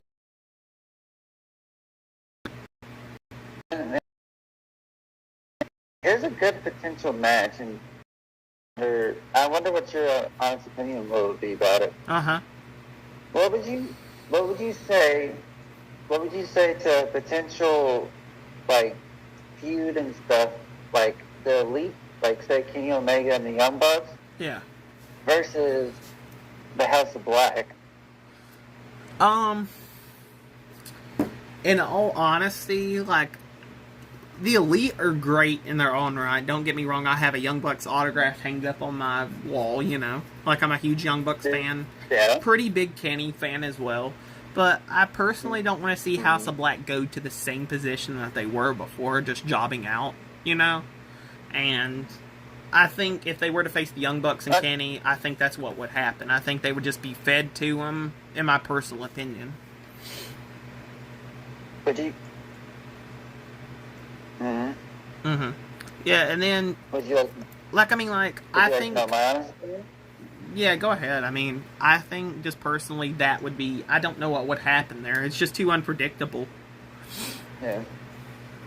I feel like a feud of the House of Black and the Elite and everything. I would feel like it's a back and forth match. Like, say this and stuff. They throw in some single matches and stuff like that, and then they throw in, like, a tag team, right? Yeah. But then, at one of the pay-per-views for AEW, right? They finally had the 6-man tag team with the House of Black and the Young Bucks. Yeah. So, the House of Black and the Elite. But then, here's a little bit of a twister, though. Yeah. They would be even in the match because Kenny Omega still has Don Callis in his corner, and the House of Black has Julia Hart in that corner. Yeah. So, yeah. I would say that would be a really good match to see. I think it's a pretty even match in itself. Like, I think it's pretty even. It's just, I don't know if Kenny and them, I don't want, like, if we're talking a little bit down the road, yeah, but if we're talking, like, currently going on, I don't think that they would beat them. I think that if it was down the road, yeah. Yeah, I'm talking about, like, down the road. Another one that I'd like to see is CM Punk and FTR. If FTR does re-sign judging that, I'd like to see CM FTR versus the Elite as well. I think that story has it wrote all over it. Yeah. Because, like, why I'm mentioning all this stuff and everything is because I would like to see, like, more trio tag teams go, like, face off for the trio tag team championship in AEW. Yeah. You know what I mean? Because it's like, isn't that almost like the first, like, trio kind of tag team championship? Quote me if I'm wrong. If you think about Ring of Honor. I think, well, if we're not counting Ring of Honor, and I think maybe Triple A, I think, like, I'm not too sure on that type of history, but I think it's one of the first kind of American top style ones, if I'm not mistaken. So, I think the trios belts, like, it's the first big promotion, like AEW and WWE. It's the first real massive promotion that's done that, yeah. Yeah. Yes, that would be a really good concept. But I will mention, I think, so the Royal Rumble's on the 28th, right? If I'm not mistaken. Yeah, the Royal Rumble, it's next Saturday. Okay, so it's next Saturday. So I think what I'm going to try to do, guys, is I think we're going to try to film a podcast on the 4th or the 5th of February. I'm gonna try to get a few people, and that way we'll be able to, we'll be able to talk some more wrestling and probably go after a Royal Rumble review and review the whole week after the Rumble. That way nobody else is bombarded by, the Rumble and all that shit. But I mean, for right now, like, I mean, I don't want to, like, like, we don't have all the Royal Rumble match card, but I mean, like, I mean, we're just basing it off of what we do have as the material for the predictions and stuff. So, I mean, we can't really do a podcast on the 28th because it's just going to be way bombarding everybody for, like, yeah. I mean, like, it's just going to bombard everybody because the Rumble's coming up, so... yeah, everybody will be focused on that. Yeah, everybody's going to be focused on that pretty much. So, we'll probably do an episode around the 5th. And, also, if you guys have any other questions, like, regarding, like, the podcast and stuff, and, like, if you have any questions, you can send them to us down below the comments. And you can hit me up on Discord. If anybody else is seeing this, you guys can hit me up on Discord. I'll put it down in the comments. And I was really thinking about making a server for my YouTube channel. That way, you guys can kind of put some questions and like interact with each other, like, and stuff like that. But yeah, we'll probably do a podcast probably that Sunday or Saturday on the 4th or the 5th. Yeah. But I mean, is there anything else you really want to talk about before we go? Can't think of anything off the top of my head. What about you? Not really. As I said, if you guys have any more, like, questions in the, just put them down in the comments and stuff, and we'll try to get to them next video, or the next podcast. And, guys, if you enjoyed the podcast, don't forget to leave a like, comment, and subscribe, and we will see you all later. Peace out. Yeah. Have a good one, everybody.